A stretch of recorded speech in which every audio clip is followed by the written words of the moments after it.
thank you very much for giving me the opportunity to speak here today. It's not that often I can just sort of stroll out of Windy Hill on a lazy Tuesday when the players have just gone for their mid-year break, and I walk down, there's 1,000 women, 300 buffheads. They're the Collingwood fans. No, I'm only joking. Now, look, I would like this session to just perhaps, or just, probably touch base with, and I'll have a few questions at the end of it because I like to sort of have a two-way communication there. To me, it's an opportunity to express some of the things that we've been able to do in my time in and around our game of footy. And I say our game of footy because I know that there are 6 football codes in the world that I know of. And of course, at the moment, coaching Australia against Ireland later on this year is going to be a huge task because we actually play this game where there's going to be 35,000 people down in Galway and another 85,000 in Dublin. And I only got to know the rules last year because that's the only time I coached them. But isn't that so Irish? Isn't it beautiful? And then, of course, the great game of soccer, which the world most plays. But then in the end, I always say, gee, they get those goals late. They really make you sit up. They really make you wait, and then all of a sudden the goals come in the last 10 minutes. That's a long, patient, tolerant game, that game. Then you got rugby, and of course rugby is all about physicality. And physicality is something men love, but women just, you're not sure about that. But it's men, body on body, confrontational. Rugby league the same. And of course AFL, where we're going that fast, we're doing our hamstrings at the moment, so it's quite amazing, we're moving that fast. But look, all of the codes are sensational. And they're sensational for lots of different reasons. And of course most sports are. One of the greatest peacekeepers in the world in community leadership are the Olympic Games. Anybody ever remember the Olympic Games 2000, 6 years ago? Got off the plane, walked down, got on a train, got to Sydney and met happy people everywhere, didn't we? They were all volunteers. All people that showed leadership to other countries. So that's the power of sport and how sport can be a benefit for us all. Doesn't matter whether you play it or not. I was only speaking to a group yesterday. We had down here 15-year-old boys come down from basically the Wimmera. And I explained to them that it's not always about playing the sport. It's about the involvement. And I tried to lighten that off a bit about having a great involvement in your own area, the Wimmera. What it means to be able to travel around your own country when you get involved in sports or organisations, because it takes a lot of leadership just even when you're travelling. So some of the areas I'm going to discuss today, basically in the end, are areas that you work in. The best area that I first come across in my life, I was at a youth club. Something that we don't have much of anymore, do we? I cannot see a youth club within my vicinity other than that it's a sports club.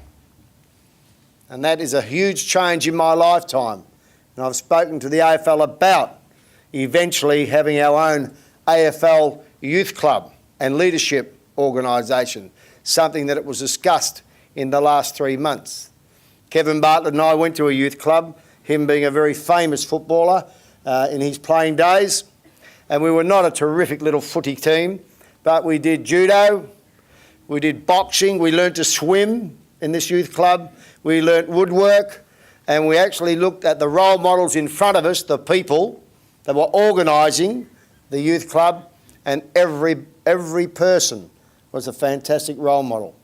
So I felt, when I look back in my own life, that was the first step at 9 years of age. When your mother said to you, get home early, your tea will be on the table, and you have youth club on Mondays and Wednesdays. But you must be home at 9 o'clock after that. So we always wanted to get home and be allowed to go to youth club. Because that's where you got to meet kids from other schools, other organisations.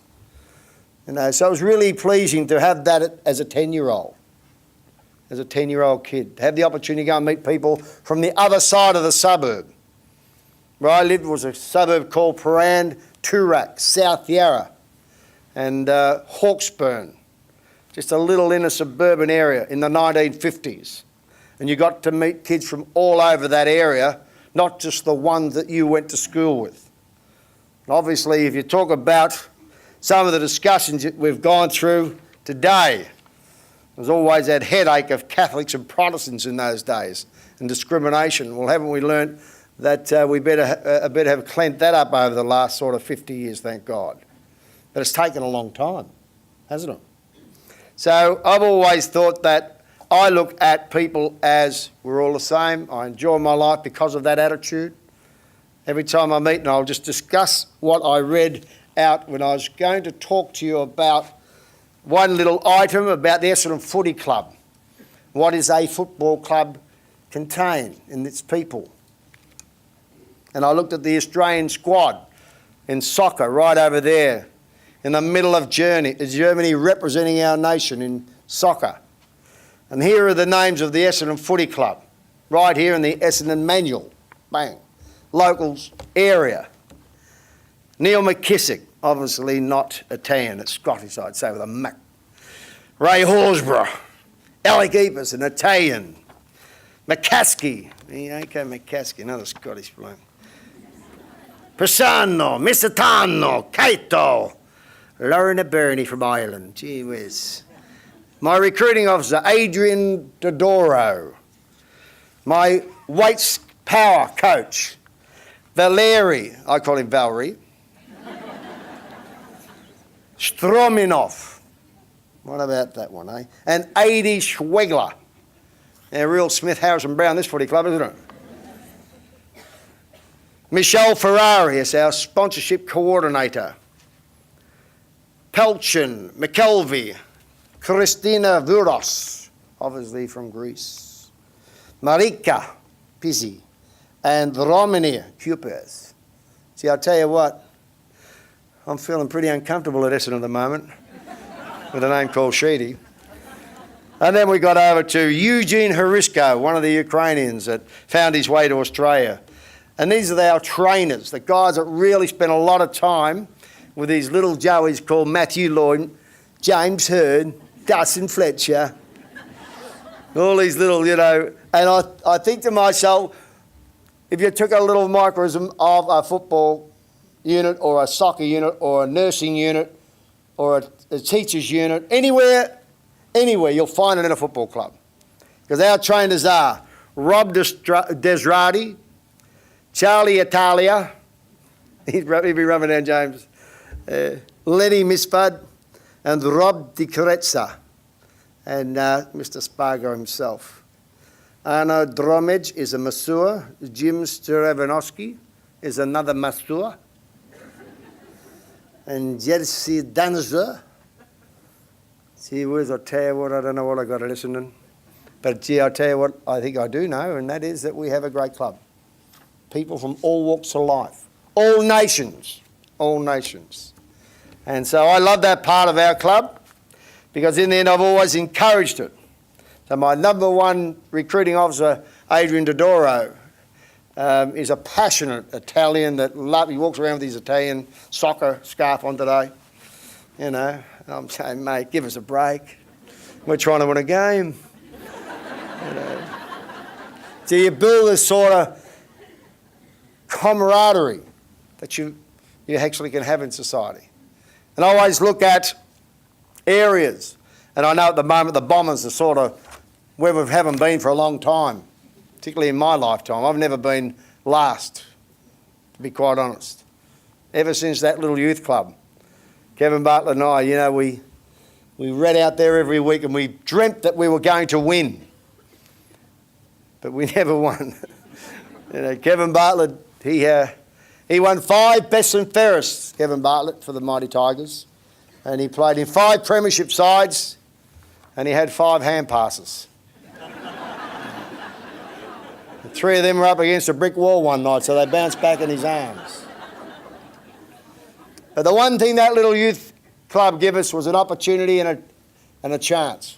And never lose sight of the fact that you people here in leadership can give other people just a little opening, a chance.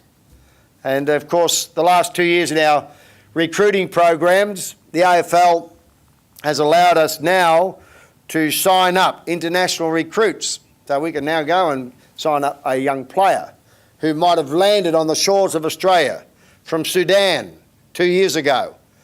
And we can actually sign a kid up at 15 or 16 years of age, maybe in New South Wales and around that Sydney, 6 million people, and we can sign him up if we think he's got the talent.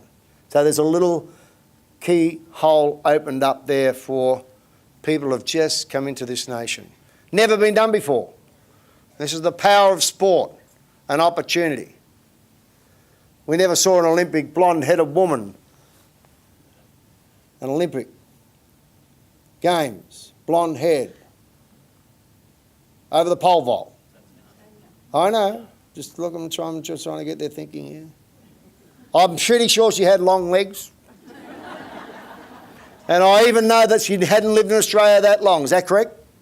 Exactly. That's the opportunity I'm talking about. I think that young lady actually came out because her husband was a top athlete. Is that correct? Exactly. So after his opportunity, she got an opportunity too. Marvellous. And you look at the Australian soccer team right now. It's not exactly Gus Sheedy, is it? It's Gus Sheedy. But in that side, you've got Mark Schwarzer, you've got Kalak, you've got Antikovic, you've got Bresciano, you've got Popovic, you've got Kalina, Skoko, you've got Aloisi and Strugovski. And next to them you've got Cale, you've got Kennedy, Archie Thompson, Scott Chipperfield. So here's a classic case of what is representing our nation. Because you people here today present the programs for what our nation's going to be in the next 30 years. The thinking of our nation, because you are the people that spend the time with the youth of the day and the people in the workforce.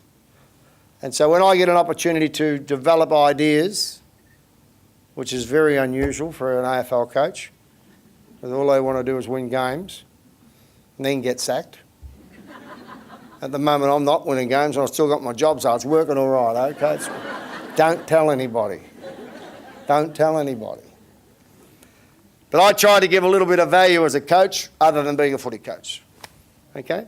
Try to give a little bit of value in the position called, there's leadership as a football coach, but can we do a couple of other zones that we need to work into to get our sport or your life or your area better?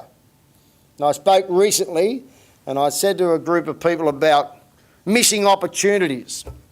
Missing opportunities generally happen when people cannot see or struggle to see or just at times under pressure lack the vision of opportunities. So I said, look, put a little suitcase on wheels as your motto in your computer. And when you go home, all you wonderful little computer literates, put a little computer there as a key, because it took 2,000 years to get wheels on suitcases. That's a hell of a long time to think of that idea.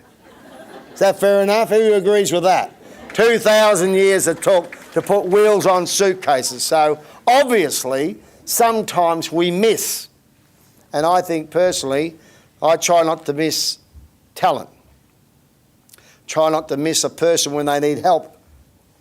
Okay, and we've had a lot of them in footy, because I believe that what's happened, as I mentioned earlier, that football clubs are now youth clubs. Okay, and netball clubs are youth clubs. And hockey clubs and athletic clubs. We've actually taken over mainstream developing youth processes into trying to get the best out of their talent and their energies. Even in the workforce, when you're working with somebody, offer them an idea on a way through their life, and it might be the best idea that's ever presented to them. A genuine idea, one that you care and feel about. because that's the name of what's happening in our game. Because when I started coaching in this position 26 years ago, we were a little footy club up the road in a different competition called the VFL. Prior to that, I worked in a competition and played footy in it called the VFA. So it was the VFA, VFL and AFL. And all they do in my life are moving the V's and the A's and the L's around on me. That's all they're doing. They're playing tricks with my brain.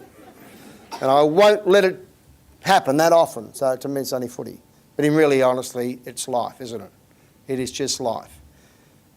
My job is actually to try and keep footy and sport and young people and our fans really motivated towards enjoying their life. I often write in an autograph, enjoy your life, we only have one, bang.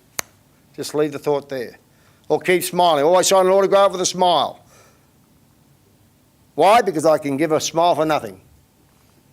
And every time, it's amazing, I sign an autograph with a smile, a little kid looks up to you, and what do you reckon he does? He smiles. He just smiles, or she just smiles. It is amazing. What do you think of that? That's all you get. Just a little Bert Newton. So all those thoughts of things happen, because they're subliminal. And I've got no doubt here we'll go home to mum and dad and say, gee, I only see Mr. Sheedy when he's angry. At quarter time and three-quarter time on the television. And he's stupidly waving his jackets and scratching his throat.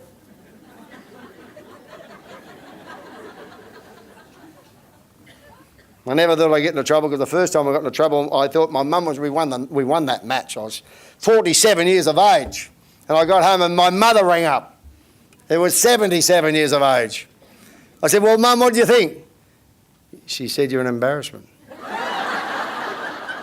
How was that for leadership from 77 to 47? Straight down the barrel, right down the phone. Just knock it off and behave yourself. Won 2 premierships a couple of years earlier. See, women don't miss us, do you, when you have to? You just put the little bow and arrow, just put it in there and just bang, pop that. But leadership comes in lots of ways, even from a person like myself, racing to midlife, and your mother picks the phone up and says, stop it. It's not the right thing to do. And you know that. Okay, Mum, okay. So all of these things happen in our wonderful world of sport. Let's have a look at some of the things that happen across the board, because, gee, when I grew up, we never had a footy. Kids have got a basketball, a football, a baseball bat, a cricket bat, they've got everything. But does anybody give them the time to actually execute the skill of life and the skill of sport? And I always tried to relate our sports to our players, personnel, staff, the whole lot, in what and who you can be. I always say to my teams that I've had over the years, what do you want to do after you leave? Because we've only got you for about 10 years. And I don't want it to make as if it's jail for them. I want them to come into Western and say, at 35, after they've left 5 years, they've gone, gee, I tell you what a great institution that place was, Essendon. Because it's not just a footy club. And it's only not a footy team. It's an organisation that has an aura. No matter where it is on the ladder, it has an aura of development. You can approach and you can learn. There's nothing wrong with that, is there? The day you stop learning at 58 years of age, I might as well leave coaching, I might as well leave sport. Because I want to keep developing. So leadership is about developing no matter what your birth date was. Everybody clear on that? And that will really get you excited. My wife's 51. Don't tell her I said that. And I said, well, what are we going to learn now? Where are we going? What are we going to do this year? Because we only get about 3 weeks off. And, and I'm going to take all the kids to Ireland. I'm going to say, now go and find out where Grandpa and Grandma come from. That's your essay. That's your assignment. And there's a lot of them there, down in Cork and Carey somewhere down the south of Ireland. But my kids will have a little assignment. And still go and find the happiness and the history of where their grandparents came from. And that's leadership. Because I know where they come from. I'm not going to tell them. You go and earn the rights to find out. I say that to my players. And find out what you can do with a ball. There's a footy. And because you didn't kick it as much as you could have when you were 12, then go and kick it a bit more now. We're missing goals, and I'm not happy. Football's an industry where we have many, many thousands of people. Just recently, we've done a survey. We've got Auskick up there and running. We've got in a community. It's about, I went up to Townsville 2 years ago. I've been up to Darwin, went to Broome. So I've been moving right around the big island. And of course, the many thousands of people that help out, encourage. And my wife sometimes says to me, Kevin, why are you going to Tasmania? I went last week. I said, because I want to thank the people. Somebody's got to thank them. And if you say no, no can be hurtful. If I go down and fly back in a day, and she said, you're getting on the 5 o'clock flight? I said, no, I'm going to talk to another 20 people at 5 o'clock, and I'm coming back on the 7 o'clock flight. So my wife is a very, very, very good wife. She's a pretty inspirational person because she says, do you have to? I said, oh, of course I don't have to, but whilst I'm there, I just might see 20 more people that need that message. Okay, that's all. Just need a little message. I'll never most likely ever see them again in my life. But that's not the point. The point in the end is, if you give them 3 good messages, that's enough. That's enough. You know, a person said to me when I was 16 years of age, they said, you're too short. And they gave me a message. They never measured my brain. That's the message they gave me. They didn't measure my thinking capacity, my development of my thinking, what I could be. They just looked at me and said, you are 5'10.5", and we've got too many of you. I said, well, right. Okay. I better grow up for a start. I'm going to have to get smarter. Because I went home, then I studied how many there was in a team. And there was 20 in a team in those days. We've changed that since. I heard you've done a session on change, is that correct? Oh, beauty. We'll talk about change later. And of course, in that team, there was 20 players.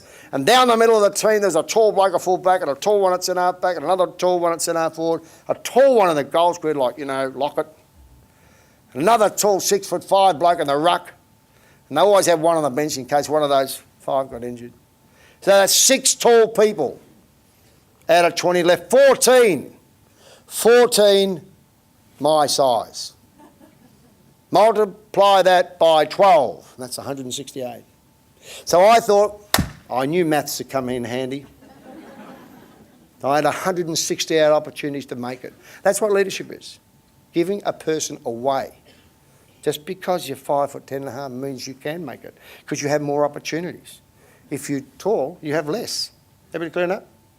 Okay. Of course, getting back to the old AFL days when we said, what is the problem with more on the bench? We're hurting our players, which are injuries, which are sports medicine, which are players out for 12 months, less opportunities. So we actually found out that the biggest problem in AFL at that stage was the number 20. You can't change the amount of players in the team. It's always been 20. This was a guy that was 35 years of age. He didn't realise that before he was born, it used to be 19. They just make statements like that. So I love going back in the history books. And we got it to 22. Now, my recollection is, if you have 16 teams with an extra 2, multiplied by 22 matches a year, that is 704 more selections for kids. Are you with me? Plus the finals, which is big stuff, the big finals where you go out and you be a star. 704 more opportunities of selection we got just by changing the figure from 20 to 22. plus the finals, okay, which is about 30 games or 30 more positions available. So that's fantastic. Because, you know, if we had 4,000 kids, 4,000 people represent Australia at the Olympics, say, or 1,000, for every 1,000 we had selected at the 2000 Olympics, we had 3 times miss out. You with me? And after the Olympic selections were over, I was asked to come and talk to the people that missed out. Everybody clear? Now, you know when you've got to go and talk to a young rower and he's missed out on just one position. They've just missed. Or a young woman yachtsman after 96. And she got up and won a medal the next Olympics. I feel pretty good about that, you know. Don't worry about missing out this year, this Olympics. Get ready for the next one. Always leave a positive if you're going to be a leader. Always leave a positive. It's the best present you can ever give anybody is a positive. We lost last week by 6 goals. See, there could have been 10. Should have been 3, but anyway. I said, Kevin, where do you see the team? I said, 16th. You know, put a bit of humour into what is going to be a tough media conference. Everybody clear on that? So they're all the positives about leadership. Always end up with a positive message, even though you might have distributed what your personal decision is or the way to do it. And it might be not the way that person might have wanted to do it. Might not have been. That's what footy's taught me. It's also taught me if you don't have compressed air, you'll never pump up a footy and you'll never have a bloody game. So how important is compressed air? There you go. You ever go to the cabin? When I was a kid, we finally got a footy when I was 15. You know, about 8 years later. And it's like television. We used to go down to Chapel Street and watch it in the window. But anyway. But the deal in the end is, you go and get your footy and it's gone down. So, you know, the little things are important, aren't they? Yes or no? Yes, absolutely. The little things are important. Because I had a pump and I had a footy, but one of my mates had never given me back the attachment. Is that correct? Have you been there? Yes, that's exactly right. And that happens all over the world. So it's important that we get the little things right. Everybody clear on that? It's just important. Otherwise, there's mayhem, isn't there? God, I'll never lend it to him or her again. Told him 100 times. That's it. You get frustrated and annoyed, and then all of a sudden anger starts getting distributed. So let's be aware of the little things. These are all the things that the game of footy has taught me. Okay? Yes. Let's have a look at winning and losing. Winning and losing. I've lost over 220 games in my life. That's 11 years. 20 games a year. It's 220 times I've driven down the highway. Not exactly happy.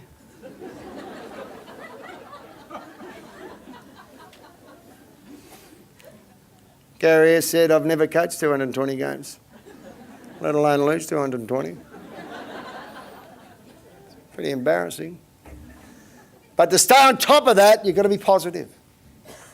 Because we've got 38,000 fans that actually buy memberships, and we've probably got about 850,000 in Australia that get let down and feel flat. Because actually, I like watching movies when I get the time. I normally watch them between 10 o'clock and 3 in the morning. And everyone's gone to bed. I can really study a movie. I remember a movie called Patch Adams. Anybody remember that? Yes. They're all walking around crookers, fighting the medical, and all they needed was just a little bit of love and happiness, didn't they? Is that correct? I like Robin Williams. I reckon he does some good stuff. Thought he was good in Mrs. Doubtfire. It's my next photo. Happiness is very, very important in leadership. Everybody thinks leadership is about being a dictator. Not everybody, sorry. Many people think it's about telling people what to do. It's not necessarily. Sometimes it's showing them a way that will assist them to do what they want to do. What they want to do. So show them 4 or 5 ways. But happiness is a very important skill to have. And you can practice happiness. I practice it a lot. I have to. Bloody 20 games, a lot of bloody losses. It's not right for you guys. I'm the coach. I'm getting into trouble at the moment. I drive past the Carlton Cemetery. Hi, Mum. Hi, Dad. Sorry. I'm not coming in yet. Very simple, isn't it? I'm very lucky. You're reminding yourself how lucky you are. So do you ever remind the people that you work with how lucky we are? In this country, write this down, we have one Tats Lotto living in this country. We have one Tats Lotto already.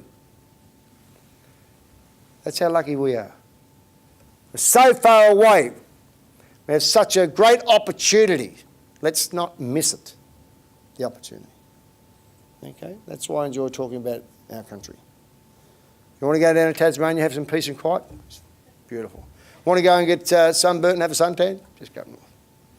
Want to go and have a walkabout? Just drive up in the middle of Australia. It's fantastic. Surrounded by ocean, plenty of water. Go in the middle of Europe, wouldn't know what an ocean was. Hardly ever see it. Go to London, clouds. Traffic. Yeah. So we have so much. Okay? The only thing we've got to be aware of is water. We've got to get that right in the next 10 years. Otherwise, we'll struggle. So that's one great ambition of mine, is how can we can get that water from the north to the south. I think it's a very important leadership issue in this nation. And they should have a huge think tank about it. And really get the whole 20 million Australians right behind it. Because I always love seeing how our country fights and works for each other when people are under stress and people are in grave danger. Amazing. I see that. Anybody here from New South Wales and Queensland? Hands up, I want to have a look, quick. Right up. None of that Australian stuff. Yeah, good. It is amazing when the New South Wales people, the Queensland people, the Victoria people, all up and down the East Coast, they want to play each other in state of origin or cricket. And Sydney and Melbourne and Brisbane all reckon they've got the greatest city. Argue, harass each other. I see them walking out of rugby and footy grounds and sporting events. But when there's a forest fire on, isn't it amazing what happens? Where's the fire brigade go? They come from everywhere, don't they? South Australia, Victoria, straight into New South Wales or wherever, or into Victoria, and they help. That's sensational leadership. The only thing that triggers off annoyance is sport, isn't it? I fly into Adelaide quite often, and I feel uncomfortable. I kid in the plane goes right over the Adelaide Hills. They get me on radio, or I ring them up and say, I'm here. I ring up their radio shows. I said, I'm in town, you're in trouble. I'm going to steal your players. I love saying that, annoys them. Where is he? Find out where he is. Follow him. Get them on edge. And they said, look, you Victorians. I said, oh, hold on. The one good thing about flying into South Australia is you don't see any state boundary lines, do you? You are passing into South Australia. You don't see that floating around the air, do you? So I always have this map of Australia without state boundary lines. It's a ripper map. My mate's in Darwin. My neighbour's in Sydney. That's what I say. I go to Sydney, I see a lot of good people. Go to Queensland, have a great time. Except when Lee Matthews coached the Brisbane Lions, I don't have a great time up there then. But that's only 6 hours, you know, I've only been up. But always look at the positive, that's what I'm saying. And if a state boundary line's a problem, then get it out. Because we're people with no lines. We don't have any boundaries. The boundaries should be dismissed out of the argument if you want to try and get the right answer.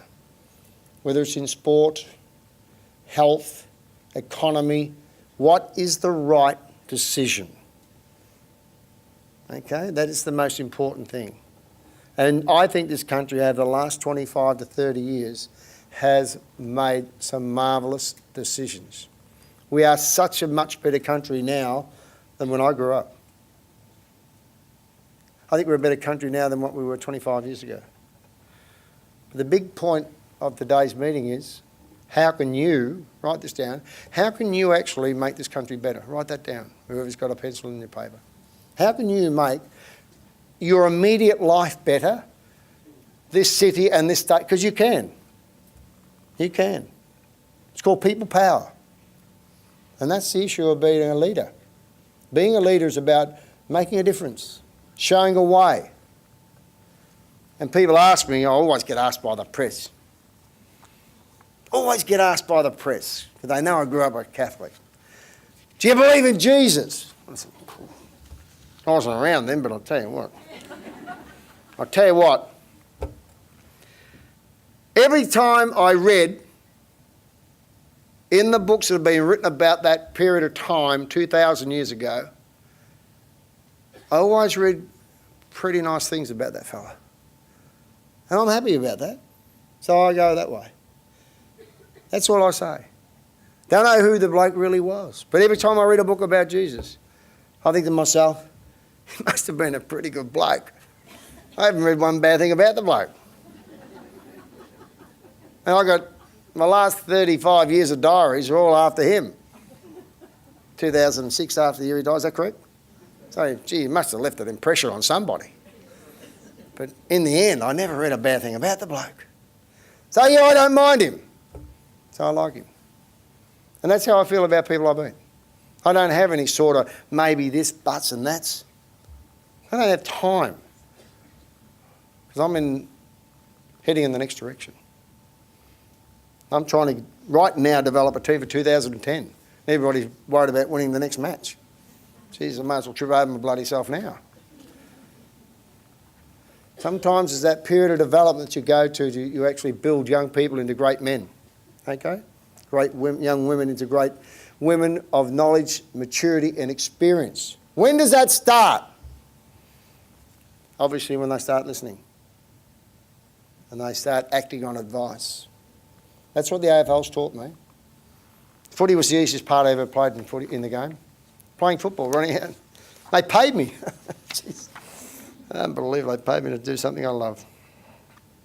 What about that? Yeah, we got some good issues out of footy. I'll tell you what we did. We get the kids to play, which is great. Anzac Day's been a good day for footy, hasn't it? Anzac Day's great. We got 4 people that didn't necessarily like each other. Not in love with each other. You know, like when you go to... You know when you're sitting in your office, you're going to pick up the phone that you're not sure whether you... And I thought, look, who can we ring? Who can we play on Anzac Day? And I go to ring up Collingwood.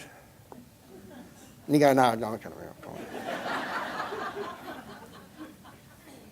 Oh, no. But if you want to get a great match, you've got to ring up a club that wants to try to be great.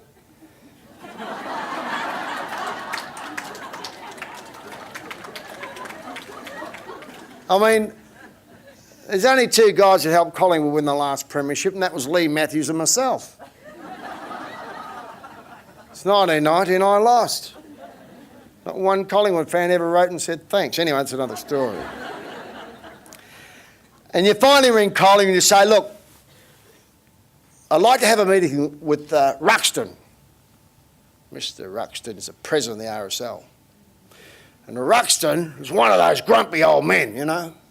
Sort of, but a lovely guy. Okay, yeah, we'll do it. So we go down and we see Mr. Ruxton. They're at the, number 2 or 4 Spring Street, is it? No, Collins Street. Now listen, we want to play on Anzac Day and we want to play for the RSL. and we want to make some money and help the RSL, and we want to bring the Anzac March up to the level of greatness that this country needs to have it, this state needs to have it, and we want to play actually for the Defence Forces. Gee, this is serious. Yeah. Yes, we are serious. Then we had to ring the AFL, because the AFL didn't get on well with the RSL that much, because people have egos. They headbutt each other, don't they, ladies? Men have egos, yes or no? Oh, you women don't forget, do you? We are little different animals, I know that. Yeah, okay, but that's life. So, we've got to get the AFL, the RSL, Collingwood and Essendon all in the one little room to agree upon a game that no one really believed would ever happen. And they all agreed. And so therefore the last 13 years we've had about, not quite 100,000 every match because of the re-establishment of the grandstands, but in the end it's probably been a $1 million match. Two clubs in the RSL all get divided up. We made $13 million in 39 hours. Good, mate? Good idea? And more importantly, the RSL believe it is the most exciting period in many decades that they have the best marches now, the best attendances they've had for many decades. So that's more importantly, even more exciting than just the match on the day. So here we have leadership, a group of people getting together. We have lots of ideas. I'll put up 100 ideas about every, sort of few years. I put them up, I just keep putting them up. And I go home absolutely in tears, believe it or not. Shattered that I can't get an idea through that I believe will be great. But you don't get too inside and depressed about it. If you get one up in every 30, you've got a great idea. Dreamtime the G was about Richmond and Collingwood and our Indigenous people of this nation, because the two clubs have the same colours of the Indigenous flag of Australia. As a matter of fact, last year, when coaching Australia, I named the captains of Australia both Aboriginal players. Andrew McLeod, and that little fellow up there in Brisbane, can't keep his arms down by himself, and Chris Johnson.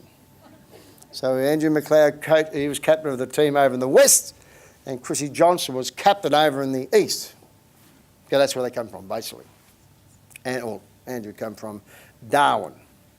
But in the end, we actually celebrated with our Australian flag and our Indigenous flag, and I thought it was fantastic. Because the first time we ever had 6 Indigenous players in the Australian team. Okay? And mate, fantastic where they play.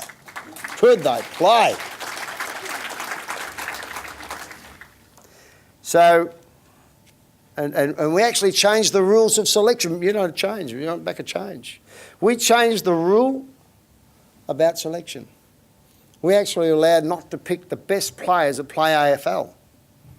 I want you to write this down because this is one of those little suitcase on wheels deals. You with me? The one you can't see because you're blind.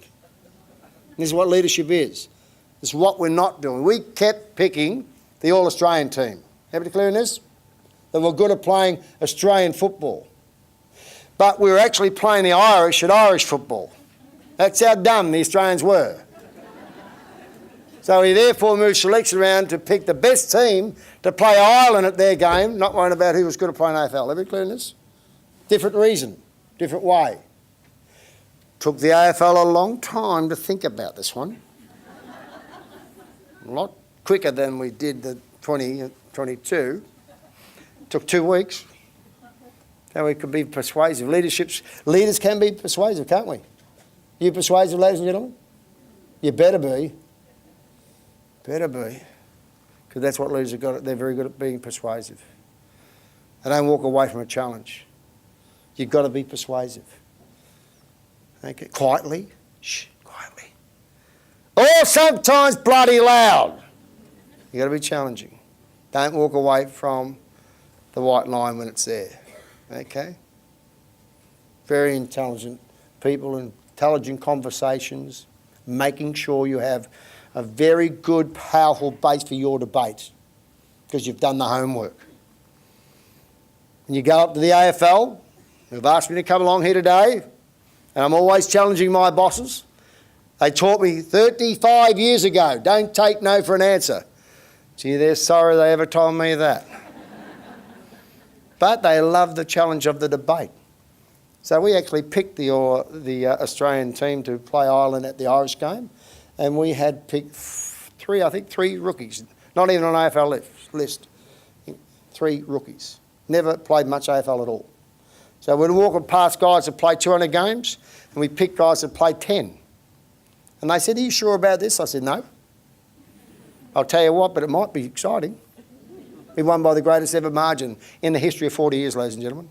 The greatest ever margin we won by over 40 years this year. 40 years. Greatest win ever. A bunch of kids. Great ball skills. Move the ball so differently than the players that played the AFL brand of footy. So we changed the rules and won. And look, I'm telling you now, the Irish are really there. They've got a whole new squad. They've got new coaches over in Ireland, and we're going back and we're going to be in real trouble this year. I played all my cards last year. I'm going to have to I'm in real trouble. I need your help. Write to me. So, and of course, Women's Day in footy.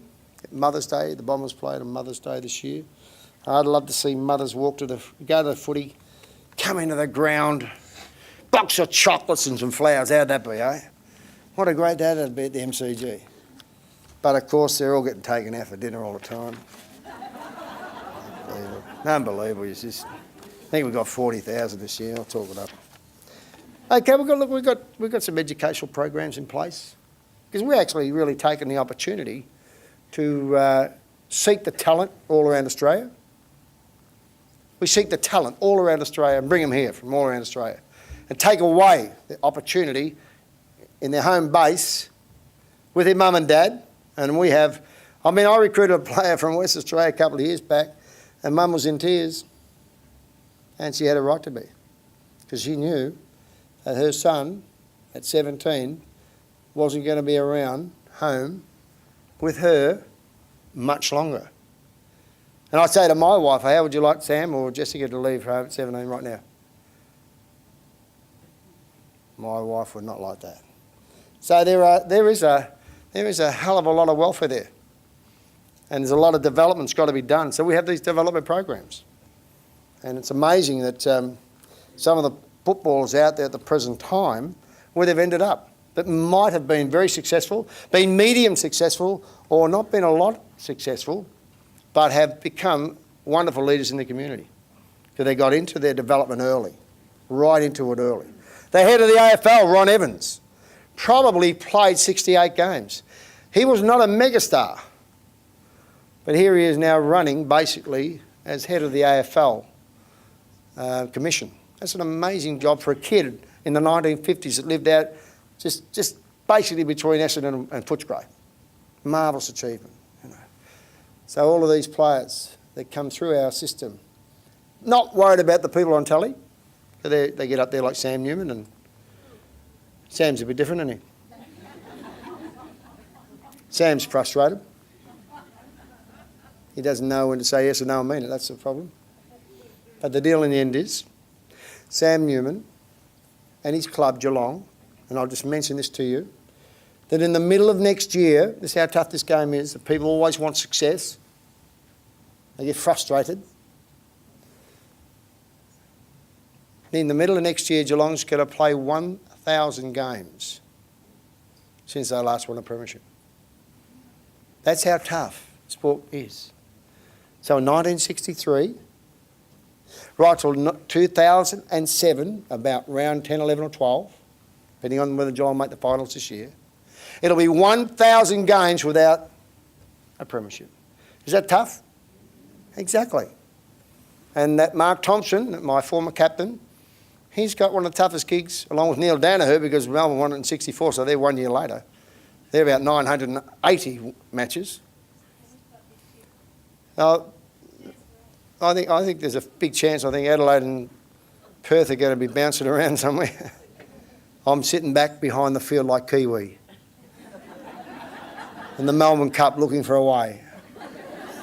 And I might just come over the top, but not this year.